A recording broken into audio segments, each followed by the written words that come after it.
during 2021, I'm going to produce a meditation on a different psalm each week. The aim is to get it out on Friday and to help you to reflect on that and learn from it and grow spiritually during the course of the weekend and the following week. I'm aiming this really at anybody.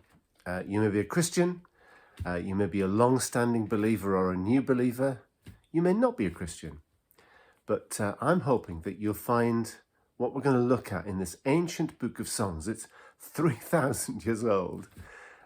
Stuff that will help you in your life today. So each week we'll look at a different psalm, no particular order. We're starting today with Psalm 27, and we'll look at what it's about. We'll look at some technical aspects of it, so you'll need to think a little bit. But we'll also think about the spiritual and the psychological application of some of these songs as well. So that's where we're going for the next 52 weeks. And we're starting with Psalm 27. Let me read it to you. The Lord is my light and my salvation. Whom shall I fear? The Lord is the stronghold of my life. Of whom should I be afraid? When evil men advance against me to devour my flesh, when my enemies and my foes attack me, they will stumble and fall. Though an army besiege me, my heart shall not fear. Though war break out against me, even then I will not be afraid. One thing I ask of the Lord, and this is what I seek, that I may dwell in the house of the Lord all the days of my life, that I may gaze upon the beauty of the Lord and seek him in his temple. For in the day of trouble, he will keep me safe in his dwelling.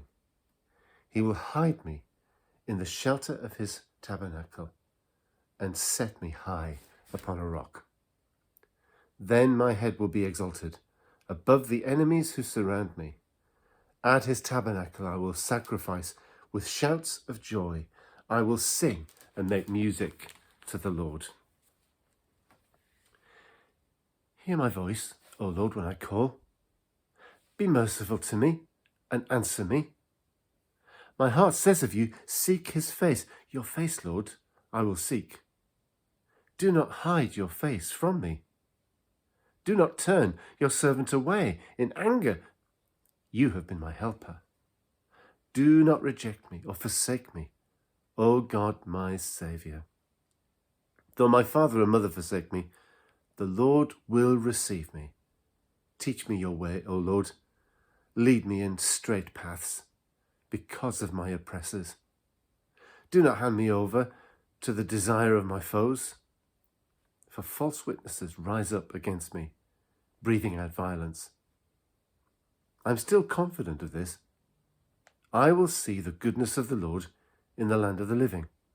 Wait for the Lord. Be strong and take heart. Wait for the Lord. Now let's analyze that song. It seems to me that there are 4 verses, if you like, in this song. The first one is bursting with confidence. The Lord is my light and my salvation. Who shall I fear? He is my stronghold. Who shall I be afraid of? Though war break out against me, verse 3, even then I will be confident. So that first verse is about confidence and strength. Because of who God is my light. What am I meant to do? He will show you. God is my salvation. How am I going to get out of this? He will save you. God is your shelter. How am I going to feel safe? By hiding in him. Confidence now. That's where I'm at. And then the next verse is about how I expect to feel in the day of trouble, when things get really bad. One thing I ask of the Lord, that I may dwell in the house of the Lord all the days of my life. It's an expectation that whatever happens, he's going to feel close to God, and he's going to be all right. He's going to still feel as confident. For in the day of trouble, this is verse 5, he will keep me safe in his dwelling. So when the rubber hits the road, when things get really tough, I'm expecting to feel confident. That's verse 2. Here's verse 3, and this is where the tone really changes, because this is when the day of trouble has arrived, and he's not feeling confident. He's crying out to God, please, hear me, don't reject me, don't cast me away, teach me your way. He seems to have sort of slipped into a really dark questioning phase. Now, some scholars reckon that Psalm 27 is actually two psalms that have been bolted together. One about a man who's full of faith, and the other about a man who's actually slightly doubting. And they say, oh, it's obviously two psalms to start with, and they've been put together over the course of the years. I don't think so. I think this is a very authentic way of describing the experience of courage and the experience of doubt at the same time. More of that in a minute. But just for now, we're going to look finally at the fourth verse, the fourth bit of this song. I am still confident of this. The confidence has returned. I will see the goodness of the Lord in the land of the living, here and now, even before my death. And I will wait for the Lord. I will seek his face. Now, it seems to me that this says three things about facing trouble and about being confident and being brave and facing up to doubt. The first thing is it gives us a really good idea of where courage comes from. And for the Christian, courage comes from the Lord. It comes from knowing who God is and then applying that knowledge of who God is to my life. The Lord is my light. He is my salvation. Of whom shall I fear? We think forward into the New Testament revelation that he is my shepherd. He's my saviour. He's my redeemer. He's my, well, you can go on with this. We shelter, we build our confidence on who God is. God is our rock. God is our foundation. And so one of the things about being a Christian is learning to hide ourselves in him, really to burrow into him when we're feeling threatened. The second verse is about how I'm expecting to feel in the day of trouble. When we feel good, we expect that we're going to feel good all the time. But that's not always the case. And here's the second thing. This psalm describes to us the trajectory, the psychological trajectory, if you like, of courage. We start out feeling very bold. I'm going to do a sponsored abseil and I'm feeling great about it. But then I'm actually hanging over this great drop, and all of a sudden my guts turn to water and I don't want to be there anymore. That, it seems to me, is what's happening in the third part from verse 7. Do not hide your face from me. Do not turn your servant away in anger. All of a sudden, the God who was the refuge and the great salvation, where are you? Where are you? I'm not feeling confident.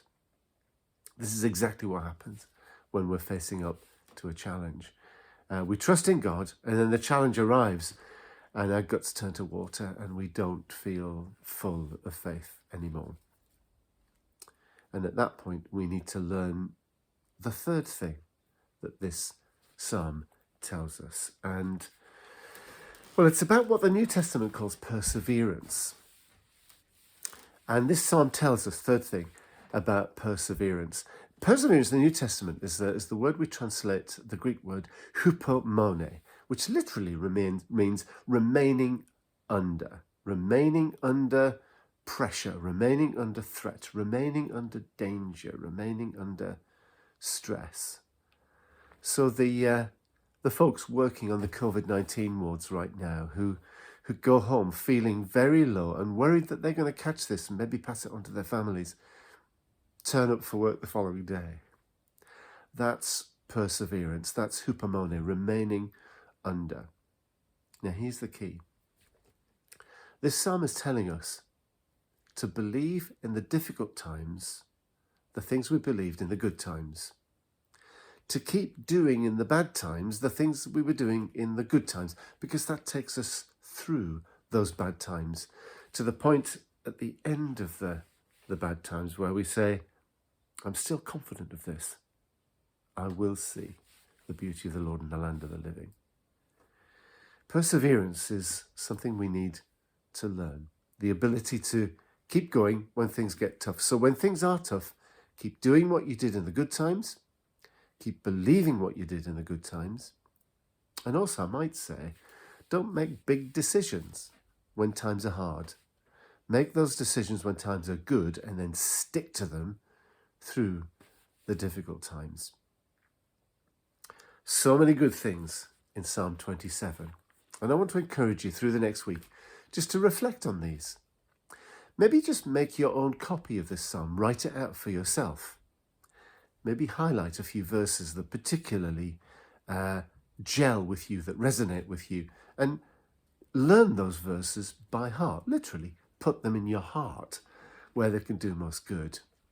And through the course of the next week, go back to this psalm day by day and make this psalm your own. A little secret, we're starting with this psalm because it's my psalm for this year. I want to learn it by heart so I can say it out loud, the whole thing. I want to remember some key things about it so I can remind myself in the difficult times in the year to come. I hope you'll be able to do the same too. So join me again next week, next Friday, when we'll look at another psalm. And I hope it'll be practical and interesting and spiritually nourishing for you. Thank you.